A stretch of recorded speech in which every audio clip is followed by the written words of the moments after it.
Hey, I'm Lauren Sapala. I'm teaching a 4-week online live class this March called The Creative Power of Intuition.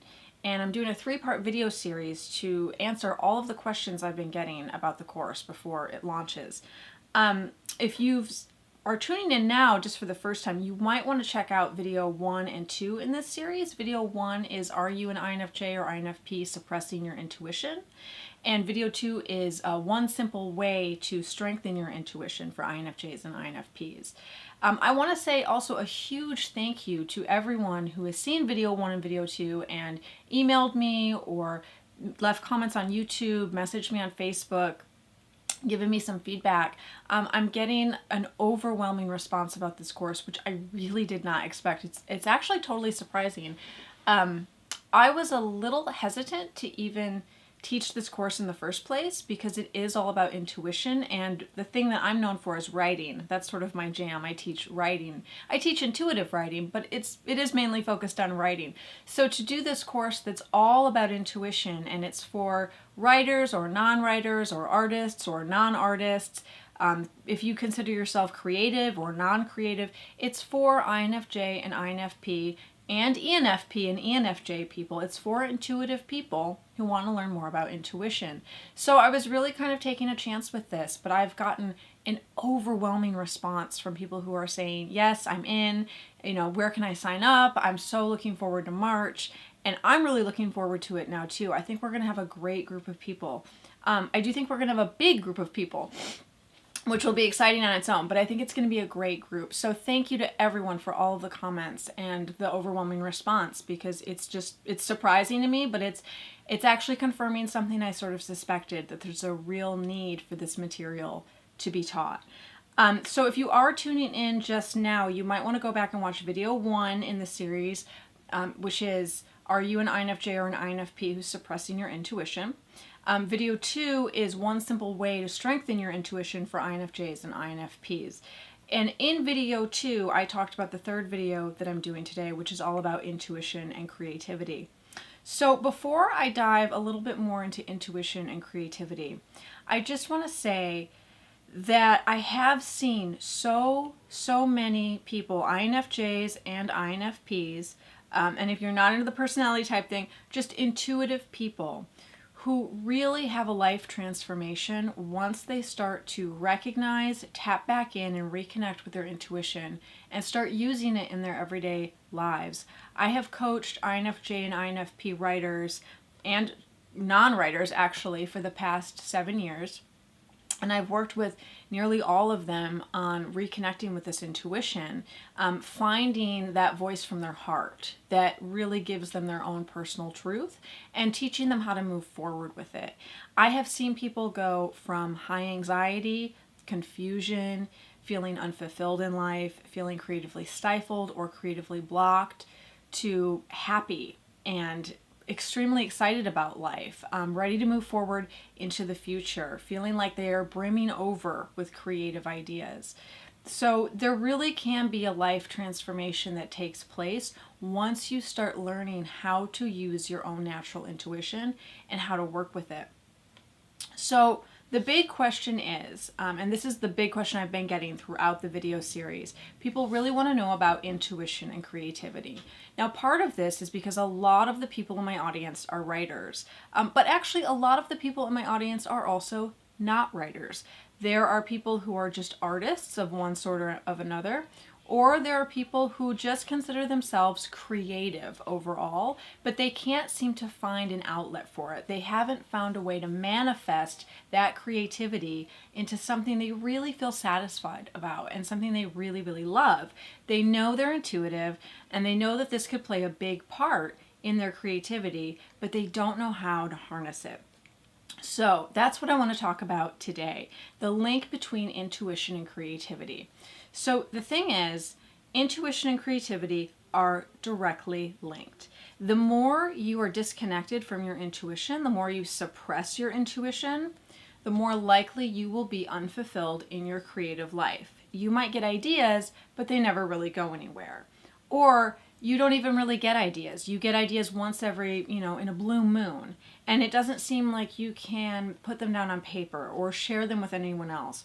Or you might make things, you make art or you write stories, but you never put it out there in the world. You feel extremely uncomfortable putting yourself out there and you can't seem to finish anything. Or if you do finish things, you're unhappy with the result, like deeply, deeply unhappy. So there's this big interest in people are like, how can I use my intuition to heighten my creativity? How can I use my intuition to make the relationship with my creativity better? So the secret is your intuition and your creativity are part of the same thing. They are also the same as your sexual energy, as your heart energy, and as your life force. All of these things are part of the same ecosystem. It's a big ecosystem going on. So if you are creatively shut down, you're probably also sexually shut down.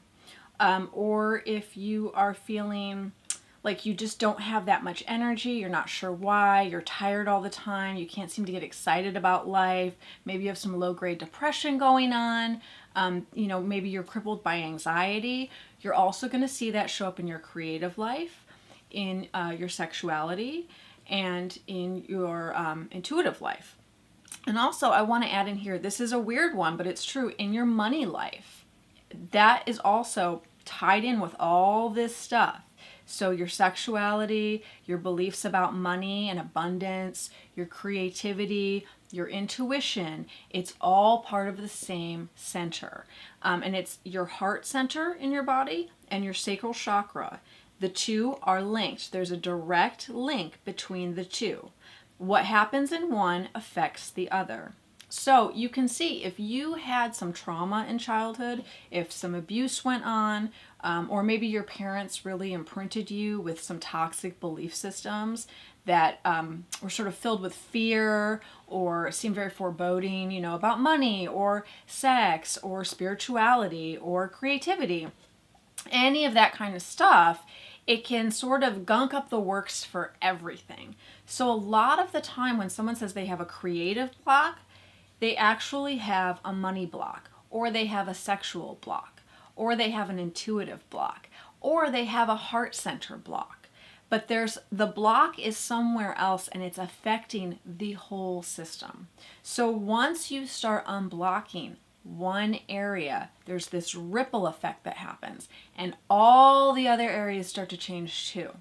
Now, this can be really groundbreaking. This, like I said, this can be really life-changing, and it's not a simple quick fix. It's not like, oh, well, I had this problem with my creativity. I felt kind of blocked, and then I took Lauren's intuitive course, and now it's great. I mean, we're really going to be digging deep. This releases old layers of other stuff, emotional stuff from your childhood, toxic belief systems you have now, the way you think about the world, the way you see yourself, your identity, what's possible. This is opening up a big box of magic, and that's really cool, but it can also be really, really intense, which is why I wanted to do this in a way where we had a group, because the group offers a refuge. It's a great place where people can feel safe and, post about their process as they're going through it, or not post at all and just lurk around and read about other people posting about their process. But people can compare aha moments. If someone's having like a rough day, I don't know if I can get through this material, like this is so much, other people can come in and offer support. And then we all have the collective energy of the group to draw on as well, which I've found is so effective when doing this kind of work, because it really hastens the work. It quickens it in such a strong way, because it's like we're pooling all of our energy together, and the results are just magic. So that's it in a nutshell. Now, as I've said in the other videos, there's so much material. I'm really just skimming off the top to give you guys some really good like little nuts that you can take home and unpack. But if you do sign up for the course, I'm going to be going into this way more in depth. There are 4 weeks of classes. Class will meet once a week. It's over Zoom. If you can't make the class live, that's fine. Classes will be recorded and made available within 24 hours for streaming, so you can attend no matter where you are in the world. The thing about this class, I do want to say, I'm not doing any limit on the number of students. So if you want to sign up and you get in during the registration period, you can sign up, like you will get in. The thing about this course though is I'm not going to be doing it again. This is the one, the only, the final shot you have to get into this class. Like I said in the beginning of the video, I'm actually a writing person. That's my thing. I'm a writing coach. I write novels myself. I love working with writers, and I have so many projects and plans in the works that center around writing and my intuitive writing process that I'm going to have to devote my time to for definitely the next year and probably the next 5 years out. And I didn't really want to go down, sort of detour into the intuitive space. I do know a lot about the intuitive space, however, and after I did the INF Summit, I really felt like there was a need to put this material out there. I heard from so many of you saying, I'm having problems with my intuition, with reconnecting with my intuitive self. So that is it in a nutshell, why I'm only doing this one time. But this is the one time, and I'm not going to be offering a video course of it later, which I sometimes do with my live classes. I'll do a live class and then a video course. This is it. This is really it. This is the one and only time ever I'm teaching this class, period. So if you want in, get in. Because if you don't get in by the last day of the registration period, that's it. You can't take the class, and the class is not coming around again, ever. So I don't want to sound dramatic about it, but it is kind of dramatic because I really feel like it's important. If you want to get in now, because I'm just not going to do it again. I'm going to open up registration tomorrow, and it'll be open for a few days. If you're on my email list, you will get all the updates about that. If you have any questions at all, no matter how big or small, please email me. Let's get them answered. If I know sometimes you're like, well, I'm definitely like 98% there. I'm in. I just have like 1 or 2 little questions to get answered about the course. Please email me. I'm happy to help. writecitySF@gmail.com, writecitySF@gmail.com. There's also a contact form on my website. Friend me on Facebook, message me on Facebook, tweet me on Twitter, get a hold of me, because I know it's really important. And I don't want you to look back and be like, I really should have joined Lauren's course in March, and now it's too late. I've done stuff like that, and it's just not a great feeling. So please, if there's anything holding you back, get a hold of me, and let's get you in here. I will be sending out another video tomorrow with all the details on the course. Until then, see you later, and thank you so much for watching, and thank you guys, all of you, for your support.